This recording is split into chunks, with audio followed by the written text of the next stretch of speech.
Hi, I'm Luke. On this episode of Project Redline, we're going to be building an intake plenum. I go for 5 minutes and you're taking over my job.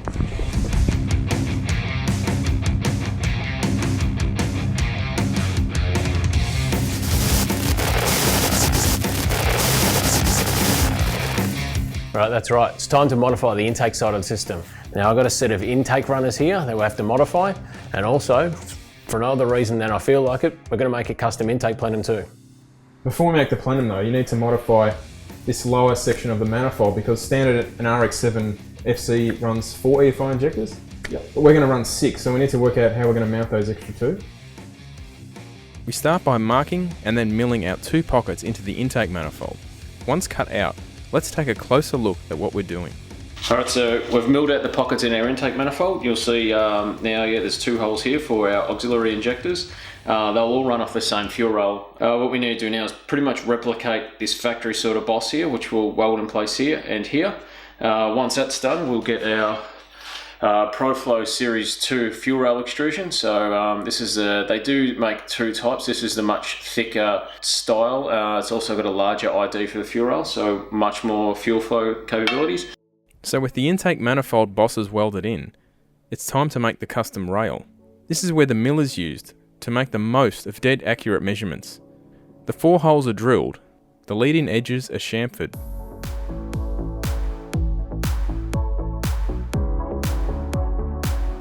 Okay, so here it is. We've got our 4 injectors. We've got our bungs partially welded in. These aren't the injectors we're using, just some 14mm top feed injectors. We have a ProFlow 100mm billet throttle body. We have some ProFlow 90-degree aluminium bends. And we have a alloy plate that we've got some holes obviously cut in. So it's time to make the intake plenum. We'll be welding these 90-degree bends here. We'll cut them to the right size. We'll make a plenum of a volume that we want, and then on the other end we'll obviously mount this throttle body. So before we cut out the cardboard sheets again, we need to get our starting point. First we're going to measure up the bends on the car. Yeah, we'll probably end up taking, whatever that is, like 1.5 inches sort of off the top of these right now.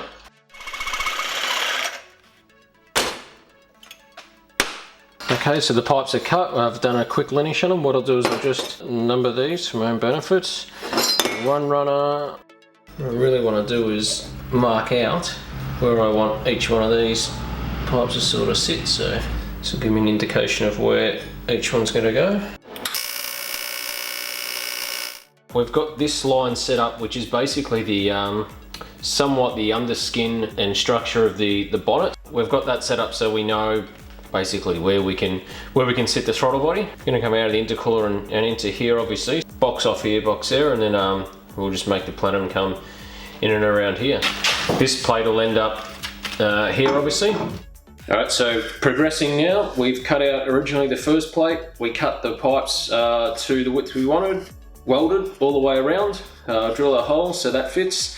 We then set out cutting this plate. We've drilled the holes where we need them. They're all reamed down, it's machined, it's all square, and now it's a case of now welding this to this. Once that's done, we can bolt it all back on the car, and then we can get making the actual plenum volume to make up the intake manifold. So I'll weld this part first, and then we can get planning on the rest of the plenum. Guess what? What? It's cardboard template time. Wobble board, hey? How'd that work out for the last bloke who did that? Yeah, fair point. Might just get fabricating. This part of it's all complete now. We've just got the diagon and the file and hand sanded these bevels in, so we're not running trumpets or anything here. The next step is similar to what we did with the fuel cell. We've got to get our old cardboard templates out and transform this piece of cardboard into a plenum, transfer those designs over to the alloy sheet, cut it out and weld it.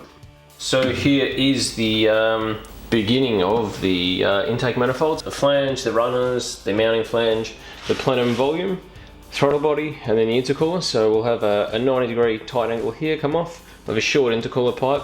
These will be our ProFlow clamshell clamps that'll be here, so we won't have to use silicon pipe and hose clamps and things like that. So if we need to remove this piping, it'll just be a case of removing the tabs and pulling the pipe off really quickly and easily. We'll whip this plenum off and complete the rest of it basically on the workbench. So we'll box these 2 parts up first.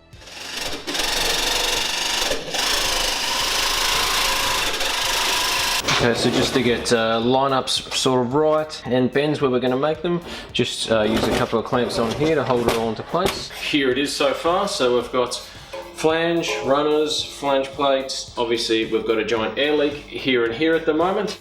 Okay, so that's pretty much most of the plenum out of the way. Now, actually looking back on it, it's probably 30% more plenum volume than I imagined, but if it works, it works. If it doesn't, I'll just make another one. Yeah. Okay, so now we've got a plan of getting the air in and out of the engine. What about the water? Let's look at that. Yep. And of course, nothing is going to be easy. After a trial fit, it's clear the water pump assembly fouls on the exhaust manifold, so it's time to cut it down and make it work. This series of 1.5-inch bends should do the job nicely, snaking their way clear of the exhaust and towards the lower radiator hose. Alright, pretty basic stuff there, nothing posed too much of a problem, but now it's time to move the time-consuming and space-restricted jobs. It's time to make the intercooler pipes.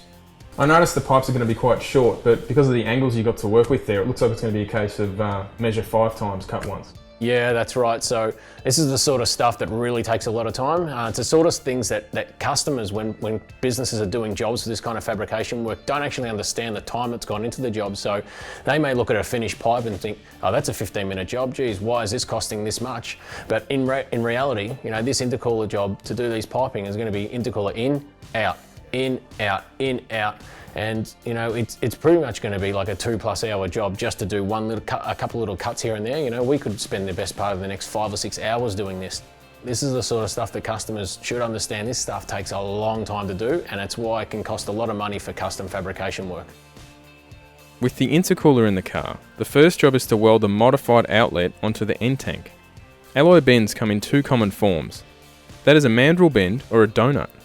Donuts start as 2 complete circles, which are then welded together to form a super tight radius, and that's what we'll use here.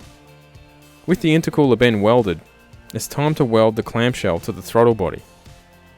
With this all done, we can start to work backwards towards the intercooler and create our short track intercooler pipe. With the cold side of the intercooler done, it's onto the hot side. But first, let's have a closer look at the cold side quick release clamp. Quick release clamps from ProFlow. This is how these work. You got a retainer ring, and then you got 2 halves. The O-ring seal on the retainer ring, and then what you get is a great positive seal. But you're better than V-bends. These actually allow a little bit of play, so you don't have to. You can be a tiny little bit off center, and they'll still seal really well. We've got a little 45-degree silicon bend, and what will happen is this will sit in here and that will go on there. Okay, another episode down, and we're starting to really tick off some of those tricky jobs. Yeah, fabrication's very time consuming, and with most of that out of the way, there's only a few small things we need to do before we can actually kick this thing into life. Yeah, that's right. So in the next episode, we're going to tackle the fluid transfer system, and we're going to throw 3/4 of the ProFlow catalogue at this car. It's time to start making the intercooler pipes.